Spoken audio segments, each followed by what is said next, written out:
Saloon professional పందికేం తెలుసు pans powder వాసన అన్నట్టు ఇన్వెస్టర్స్ తో సలూన్ స్టార్ట్ చేసినావంటే కంగ్రాచులేషన్స్ బాస్, నీకోసం నువ్వు ఒక బాస్ తెచ్చుకున్నట్టే. ఇన్వెస్టర్స్ వస్తారు అంటారు, బ్రో నేను పైసలు పెడతా, నువ్వు సలూన్ రన్ చేయి, కలిసి పని చేద్దాం, 50-50 తీసుకుందాం, 60-40 తీసుకుందాం, ఇవన్నీ విననీకే మంచిగా అనిపిస్తాయి. సరే మనం స్టార్ట్ చేసినాం, ఓకే ఫస్ట్ 3 months అంతా సవ్యంగా జరుగుతుంది. మెల్లగా ఫోన్లు వస్తుంటాయి ఇన్వెస్టర్ నుంచి, ఏమైంది బ్రో ప్రాఫిట్స్ ఏమైంది, అరే ఎక్స్పెన్సెస్ చాలా ఎక్కువైతున్నాయి కదా, అరే ఈ స్టాఫ్ అంతా ఎక్కువ ఉన్నారు వీళ్ళని తగ్గించేసాయి కదా, ఇవన్నీ ఇన్పుట్స్ వస్తుంటే అప్పుడు నీకు అర్థమవుతుంది, అరే నేను రాంగ్ చేసినారా నాయన, అసలు వీళ్ళకి తెలియదు చెయ్యదు, వీళ్ళు దిమాకు పెడితే ఈ బిజినెస్ ఇంతే కదా అని చెప్పేసి మనం గివప్ ఇవ్వడం స్టార్ట్ చేస్తాం. ఎంతమంది ఇది ఎక్స్పీరియన్స్ చేసినారో కింద కమెంట్ సెక్షన్లో చేయండి.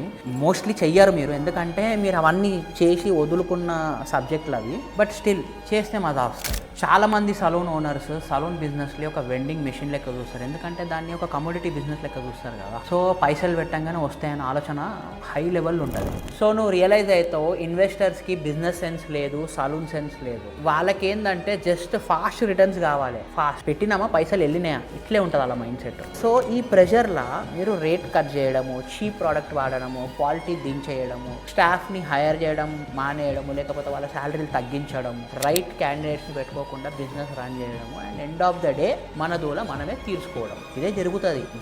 ఎన్నో జరిగినాయి, జరిగిపోయినాయి. ఎంతోమంది ఇట్లా ఎఫెక్ట్ అయిన వాళ్ళు పర్సనల్గా నేను నాకున్న ఎక్స్పీరియన్స్గా 2000 సలూన్ ఓనర్లను కలిసిన, నాట్ లెస్ దాన్ దట్. ప్రతి ఒక్కరు ఒక్కొక్క స్టోరీ చెప్పారు, అందులో నుంచి వచ్చే సబ్జెక్టే. So end of the day కస్టమర్స్కి కావాల్సింది క్వాలిటీ. ఆ క్వాలిటీ మీరు ఇవ్వకపోతే ఆబ్వియస్లీ కస్టమర్ ఇంకొక దగ్గరికి వెళ్తాడు, రైట్? ఐఎమ్ నాట్ సేయింగ్ ప్రతి ఒక్క ఇన్వెస్టర్ ఇట్లుంటారని.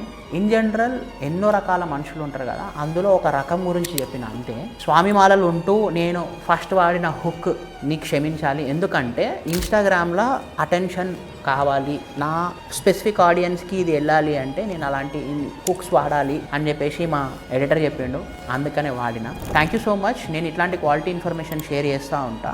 నేను ఈరోజు షేర్ చేసిన టాపిక్ లెజిటిమేట్ అయితే కింద కమెంట్ సెక్షన్లో కమెంట్ చేయండి, మనకు ఎంగేజ్మెంట్ కావాలి. నేనేందంటే నెక్స్ట్ ఫ్యూచర్ జనరేషన్స్ ఇలాంటి మిస్టేక్స్ చేయకుండా ఒక సక్సెస్ఫుల్ బిజినెస్ని చేయాలి అని కోరుకుంటున్నాను. అండ్ ఇది స్పెసిఫిక్గా ఒక కమ్యూనిటీకో ఇన్వెస్టర్స్కో కాదు, ఇది ప్రతి ఒక్కరికి. ఇప్పుడు ఒక ఇన్వెస్టర్ మైండ్ సెట్ ఎట్లుండాలనేది కూడా ఇందులో నేను ఎక్స్ప్లెయిన్ చేసిన. ఇట్లా ఉండొద్దు, ఇట్లుండాలి అనేది ఒక క్లారిటీ రావాలి, అందుకనే మనకి ఈ వీడియో చేసినాము. Thank you so much. నేను మీ వికాస్ రాచకొండ ట్రై చేస్తున్న ఒక క్వాలిటీ ఇన్ఫర్మేషన్ ఇవ్వడానికి, ఒక క్వాలిటీ ఎక్స్పోజర్ ఇవ్వడానికి, మీకోసం ఇట్లా ఒక టైం తీస్తున్నా. Thank you so much.